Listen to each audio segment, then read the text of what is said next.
কি এমন করতে পারো জুই যাতে এরকম একটা অসম্ভব কাজ সম্ভব হয়ে যাবে? জুই চুপ করে থেকো না, বলো। তোমার বদলে আমি নার্সিংহোমে যেতে পারি। কি বলছো তুমি জুই? তুমি জানো ওখানে যাওয়াটা কতটা রিস্কের? রিস্কটা তোমার জন্য যতটা হবে আমার জন্য নয়। ভেবে দেখো বৌরানী, ওখানে তোমাকে সবাই চেনে, ডক্টর নার্স সবাই চেনে। আমাকে কে চেনে? কেউ না। অরূপ চেনে তোমায়। তুমি কি অরূপকে সন্দেহ করছো?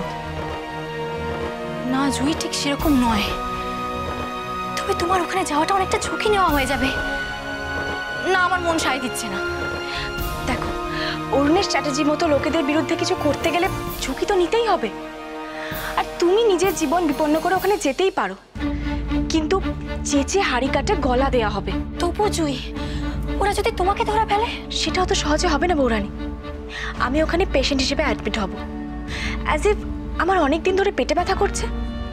তাহলে কথাটা তুমি খারাপ বলোনি জুই, কিন্তু তুমি আমাকে এতটুকু ভরসা করতে পারছো না? এটা ভরসার ব্যাপার নয় জুই।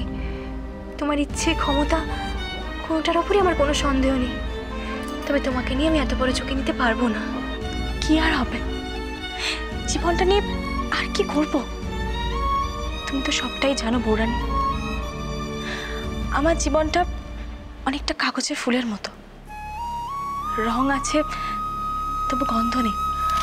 এরকম করে বলো না জুই। কেন বলবো না? একটা ধর্ষিতা মেয়েকে বিয়ে করে এনে তোমাদের মামা আমাকে স্বীকৃতি দিল, কিন্তু মন থেকে কখনো আমাকে স্ত্রী হিসেবে মানতে পেরেছে? তুমি জানো না জুই, মহেশ মামা তোমাকে কতটা ভালোবাসেন। না না, সেটা নিয়ে আমি কিছু বলতে চাই না। উনি একজন মহৎ মানুষ, আর উনি আমাকে অনেক ভালোবাসেন। এই সংসারে আমাকে যেটুকু সম্মান দিয়েছে,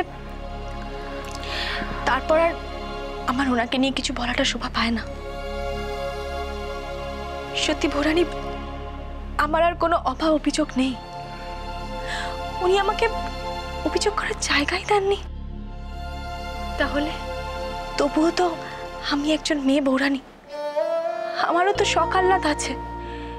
সময়ের সাথে সাথে সবকিছু জলাঞ্জলি গেছে। আমার এই জীবনটা কি মানে বলতে পারো বৌরানী? তুমি কখনো মহেশ মামার সঙ্গে এসব নিয়ে কথা বলেছো? না না, এসব কিছু বলার আমার ক্ষমতা হয়নি। এইসব কথা বলে ওনাকে ছোট করা আমার পক্ষে সম্ভব নয়। আমার এটা ভাবাও পাপ। এরকম করে বলতে নেই। ঠিক আছে, আমি দেখছি কি করা যায়। এটাই তোমার বিশেষত্ব বৌরানী। কাউকে কষ্ট পেতে দেখলে তুমি সব ভুলে ছুটে আসো তাকে সাহায্য করতে। জীবনে প্রথমবার নিজের ভালো লাগা অনুযায়ী, নিজের ইচ্ছে অনুযায়ী কিছু করার সুযোগ পেয়েছি। প্লিজ তুমি আমাকে আটকেও না বৌরানী, এটুকু সুযোগ আমাকে দাও। কিন্তু জুই, একটা ভুলে যে জীবনের ঝুঁকি হয়ে যেতে পারে। বৌরানী, আমার জীবনের না হোক, মৃত্যুর একটা মানে হোক। প্লিজ তুমি আমাকে আর না করো না। তোমার জন্য না হোক, অ্যাটলিস্ট আমার জন্য এটা আমাকে করতে দাও। সে না হয় দিলাম, কিন্তু জুই ওখানে ভর্তি হয়ে গেলে আমার বাচ্চাটাকে কে দেখবে? কোথায় থাকবে ও?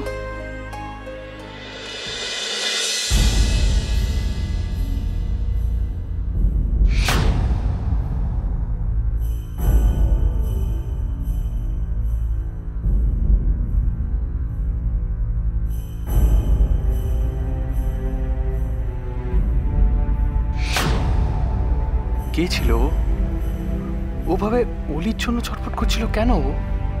বৌরানী কোথায়? ভৌরানী, তুই এসব কি বলছিস? ওই মহিলা। পুরো ব্যাপারটা কিরকম অদ্ভুত মনে হচ্ছে। তুমি কি এত ভাবছো দাদা ভাই? না, সেরকম কিছু নয়। ওই নার্সিংহোমের কথাগুলো মনে পড়ছে। হ্যাঁ, আমাকে অভ্র সবটাই বললো। পার্টিকুলারলি অলির মুখে তুমি বৌরানী নামটা শোনার পর থেকে তবে সিরিয়াসলি তুমি আরো যেন কিরকম চুপচাপ হয়ে গেছো। প্লিজ দাদা ভাই, এভাবে মন খারাপ করে বসে থাকলে চলবে না। জীবনটা তো আর এক জায়গায় আটকে থাকে না, না? এই তো দেখো না, আমরা সবাই মিলে এতদিন শুধু কনকের কথাই ভাবছিলাম, কিন্তু অলি, আমাদের অলি, ওর জীবনে যেরকম একটা ঝড় আসতে পারে আমরা কেউ কোনোদিনও ভেবেছি বলো?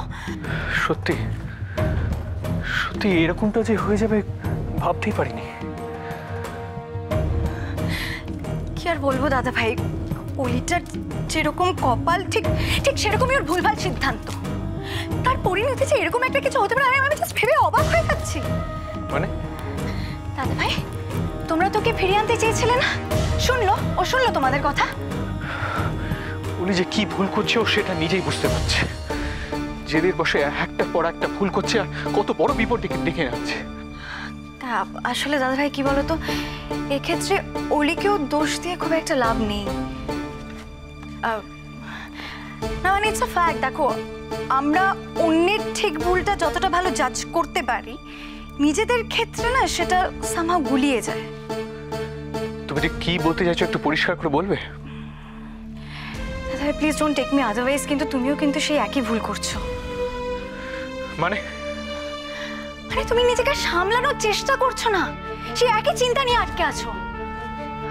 তার উপরে বাড়িতে ছোট মানে কোথায় আছে কি করছে আমরা কেউ কিচ্ছু জানি না, তারপরে তোমার এরকম একটা অবস্থা। ঝিলমিল, তুই এত চিন্তা করো না, সময়ের সাথে সাথে সব ঠিক হয়ে যাবে। দাদা ভাই, আমার না সত্যি খুব ভয় করছে। কোনো খাতেও ফিরে আসবে তো?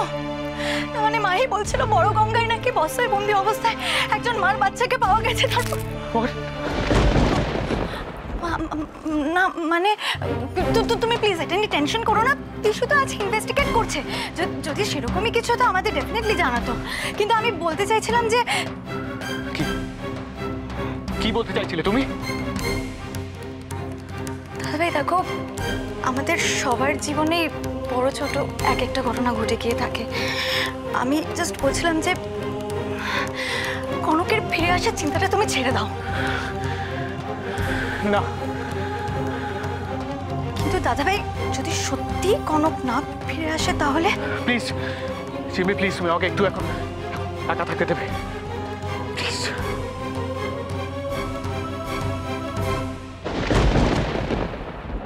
এটাই তো তোমার প্রবলেম সাত্তকী। কারোর কোনো কথা মনের মতো না হলে ব্যাস অমনি নিজেকে গুটিয়ে নিয়ে একা একা থাকতে চাও।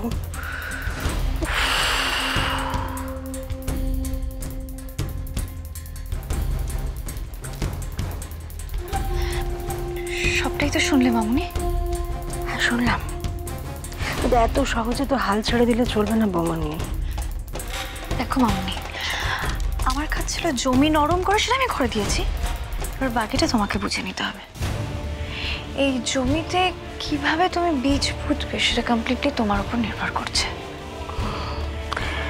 শুধু বীজ পোতা নয় বৌমনি, মাহি নামক গাছটাকে সাত্তকীর জীবনে না পোতা অব্দি আমার শান্তি নেই। চেষ্টা করে দেখো, দেখো কতটা কি করতে পারো। তবে হ্যাঁ, একটা কথা দেখো যাতে বেশি দেরি না হয়ে যায়। না না, দেরি করলে কিছুতেই চলবে না, যা করতে হবে খুব তাড়াতাড়ি করতে হবে। আর ইন্দিরা আসার আগে সব শেষ করে ফেলতে হবে।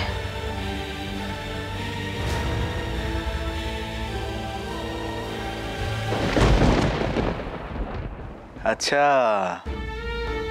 এইবার বুঝতে পেরেছি বৌরানী কেন তুমি ওর কথা সেদিন আমার কাছে লুকিয়ে গিয়েছিলে। কিন্তু বৌরানী, তুমি আমার কাছে যেটা চাইছো সেটা আমি কিছুতেই মেনে নিতে পারছি না। তোমার উপর যে আমার অনেক ভরসা, সেই জন্য তো তোমার কাছে ছুটে এলাম। কিছু তো করো না, তুমি আমার কাছে এসেছো ঠিক আছে, কিন্তু চাইলেই তো আর সবকিছু সবসময় পাওয়া যায় না অত সহজে। বৌরানী, তুমি যেটা চাইছো তার মধ্যে অনেক রিস্ক আছে। না বিশু, আমাকে যেতেই হবে। আমি তোমার কোনো কথা শুনবো না, তুমি কিছু করো। ওখানে ওখানে যাওয়াটা এমন কিছু বড় ব্যাপার নয় বৌরানী। তুমি যখন এত করে বলছো তখন সে ব্যবস্থা আমি করতেই পারি, কিন্তু আমি তোমাকে বলবো তুমি আরেকটিবার ভেবে দেখো। বিশু, আমি অনেকবার ভেবেছি, আর কোনো উপায় নেই, যেতেই হবে আমাকে। কি আশ্চর্য বৌরানী, তুমি আরে কি আশ্চর্য, আমি তো আপনাকে বলছি আপনি নিজের কথা না ভাবুন, আপনি অ্যাটলিস্ট এই বাচ্চাটার কথা তো ভাববেন। साहब আপনি ওকে নিয়ে ভাববেন না, আমি ওর ঠিক একটা ইন্তজাম করে দেব। বাস আমার ওখানে যাওয়ার একটু বন্দোবস্ত করে দিজিয়ে আপ। কে এই মহিলা? ওর সাথে এত কথা কেন বলছে পার্থ?